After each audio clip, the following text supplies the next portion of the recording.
ఈ కాంట్రాక్ట్ అనేటువంటి పదం దేని నుంచి ఉపయోగించిందంటే కాంట్రాక్టం అనేటువంటి లాటిన్ పదం నుంచి ఉద్భవించింది. కాంట్రాక్టం అనగా ఏంటంటే పరస్పర కలయిక. కాంట్రాక్ట్ అనేటువంటి ఈ ఇంగ్లీష్ పదం దేని నుంచి ఉద్భవించిందంటే కాంట్రాక్టం అనేటువంటి లాటిన్ వర్డ్ నుంచి ఉద్భవించింది. దీని యొక్క అర్థం ఏంటంటే కాంట్రాక్ట్ అంటే అర్థం ఏంటంటే పరస్పర కలయిక. పరస్పర కలయిక అని. ఈ కాంట్రాక్ట్ అనే పదాన్ని అనేక మంది అనేక రకాలుగా నిర్వచించారు. కాంట్రాక్ట్ అంటే భారత కాంట్రాక్ట్ చట్టం 1872 section 2 sub section H.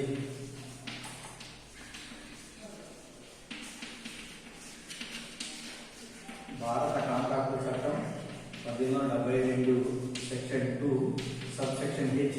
Contract అంటే న్యాయశాస్త్ర రీత్యా అమలు పరచదగినటువంటి ఒప్పందం.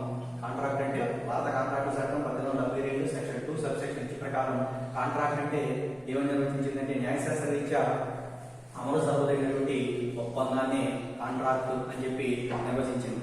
ఈ న్యాయశాస్త్ర రీత్యా అమలు జరగదగినటువంటి ఒప్పందము అంటే ఏంటంటే ఒప్పందం అంటే అంగీకారం, ప్రతిపాదన ప్లస్ అంగీకారం. ప్రతిపాదన ప్లస్ అంగీకారం ఈ రెండు ఉంటే దాన్ని ఏమని పిలుస్తారంటే ఒప్పందము అంటాం. ఈ ఒప్పందం కాంట్రాక్ట్ పార్టీల మధ్య న్యాయాత్మకమైనటువంటి సంబంధాన్ని సృష్టించినట్లయితే దాన్ని కాంట్రాక్ట్ అంటాం. ఒప్పందాలన్నీ కూడా పార్టీల మధ్య న్యాయాత్మకమైనటువంటి సంబంధాన్ని సృష్టించవచ్చు. ఎందుకంటే ఒప్పందాలు ఎన్ని రకాలు ఉంటాయంటే 2 రకాలు ఉంటాయి. సాంఘిక ఒప్పందాలు, రెండోదేమో న్యాయాత్మకమైన ఒప్పందాలు. సాంఘిక ఒప్పందాలు అంటే సాంఘిక సంబంధాల మూలంగా ఏర్పాటు చేసుకునేటువంటి ఒప్పందాలని సాంఘిక ఒప్పందాలు అంటారు. సహజంగా తల్లిదండ్రులు పిల్లల మధ్య జరిగే ఒప్పందాలు, స్నేహితుల మధ్య జరిగేటువంటి ఒప్పందాలు, తర్వాత భార్యాభర్తల మధ్య జరిగేటువంటి ఒప్పందాలు, ఇట్లాంటి ఒప్పందాలు ఏమనిపిస్తుంటే సోషల్ అగ్రిమెంట్స్ అంటాం, సాంఘిక ఒప్పందాలు అంటాం. సాంఘిక ఒప్పందాలు అనేవి కాంట్రాక్ట్ పార్టీల మధ్య న్యాయాత్మకమైనటువంటి సంబంధాన్ని సృష్టించు. అందుచేత అట్లాంటి ఒప్పందాలని న్యాయస్థానాలలో అమలు చేయడానికి అవకాశం అనేది ఉండదు. కానీ రెండోది ఏంటంటే న్యాయాత్మకమైన ఒప్పందాలు, లీగల్ అగ్రిమెంట్స్. ఇవి కుదుర్చుకుని ఈ ఒప్పందాన్ని కుదుర్చుకునేటువంటి పార్టీల మధ్య ఏం చేస్తాయంటే న్యాయాత్మకమైన సంబంధాన్ని సృష్టిస్తాయి. అందులో ఈ కుదుర్చుకున్నటువంటి కాంట్రాక్ట్ కుదుర్చుకునే పార్టీలో ఎవరైనా సరే ఒకరు తమ యొక్క బాధ్యతను కాంట్రాక్ట్ షరతుల ప్రకారం నిర్వర్తించడానికి నిరాకరించినట్లయితే నష్టపోయినటువంటి పార్టీ లేదా బాధితుడైనటువంటి పార్టీ కోర్టును ఆశ్రయించడం ద్వారా న్యాయాన్ని పొందడానికి అవకాశం అనేది ఉంటుంది. అందుచేత న్యాయశాస్త్ర రీత్యా అమలు చేయడానికి అవకాశం ఉన్నటువంటి ఒప్పందాలను మాత్రమే ఏమనిపిస్తారంటే కాంట్రాక్టులు అంటారు. కాంట్రాక్ట్ అనేది న్యాయశాస్త్ర రీత్యా అమలు చేయడానికి అవకాశం ఉండాలి. అట్లా అవకాశం ఉన్నప్పుడు మాత్రమే అది కాంట్రాక్ట్ అవుతుంది. అందుకే దీనికి సంబంధించి ఒక డెఫినిషన్ కూడా, కొటేషన్ కూడా ఉంది. All contracts are agreements. All contracts are agreements.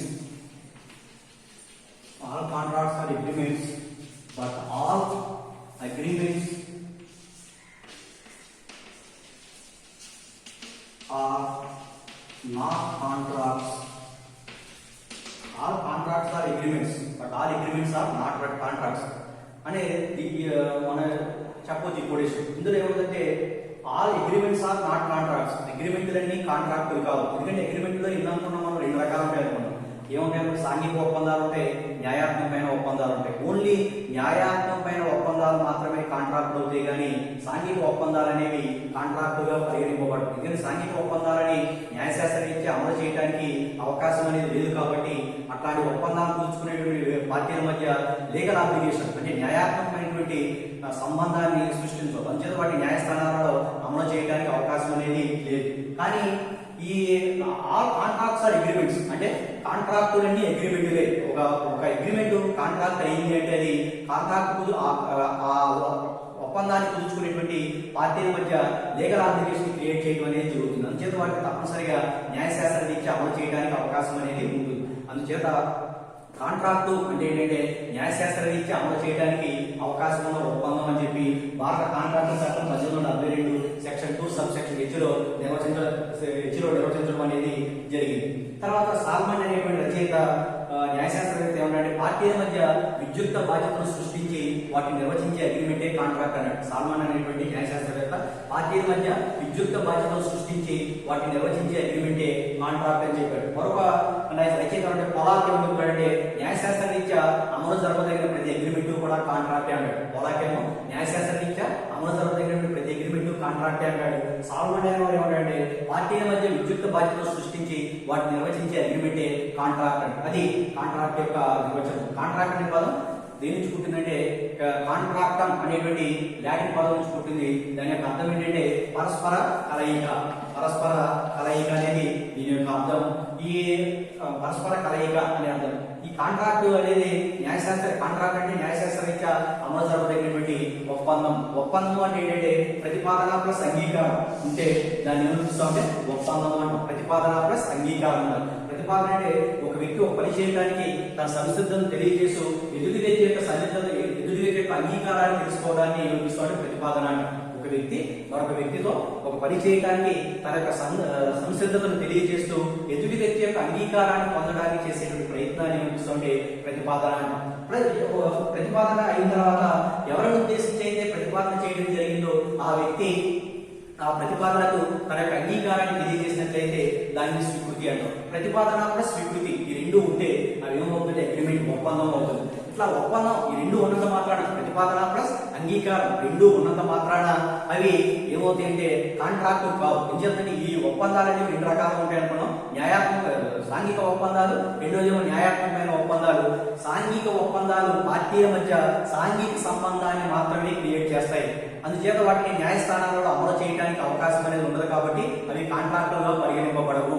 రెండోది న్యాయాత్మకమైన ఒప్పందం. ఇట్లాంటి ఒప్పందాలు కుదుర్చుకునేటువంటి వ్యక్తుల మధ్య ఆ కాంట్రాక్ట్ ఏం చేస్తుందంటే ఆ ఒప్పందం ఏం చేస్తుందంటే న్యాయాత్మకమైన సంబంధాన్ని సృష్టిస్తుంది. అందులో ఏ పార్టీ అయినా సరే షరతుల ప్రకారం కాంట్రాక్టు బాధ్యతలను నిర్వర్తించడానికి నిరాకరించినట్లయితే నష్టపోయిన వ్యక్తి కోర్టును ఆశ్రయించడం ద్వారా తనకు నష్టపరిహారం కాంట్రాక్టును అమలు చేయడానికి కానీ లేదా నష్టపరిహారాన్ని పొందడానికి కానీ అవకాశం అనేది ఉంటుంది. అందుచేత ఒప్పందం కాంట్రాక్ట్ అంటే న్యాయశాస్త్ర రీత్యా అమలు చేయడానికి అవకాశం ఉన్నటువంటి ఒప్పందం. అందుకని all contracts are agreements but all agreements are not contracts అనేటువంటి ఒక ఫేమస్ కొటేషన్ డెవలప్ అవడం అనేది జరిగింది. All contracts are agreement. కాంట్రాక్టులన్నీ అగ్రిమెంట్లే, ఒప్పందాలే. కానీ ఒప్పందాలన్నీ కాంట్రాక్టులు కావు. ఎందుకంటే ఒప్పందాలలో సాంఘిక ఒప్పందాలు ఏవైతే ఉంటాయో అవి న్యాయాత్మక సంబంధాన్ని పార్టీల మధ్య సృష్టించడం కాబట్టి అట్లాంటి ఒప్పందాలు కాంట్రాక్టులుగా మారడానికి అవకాశం అనేది లేదు.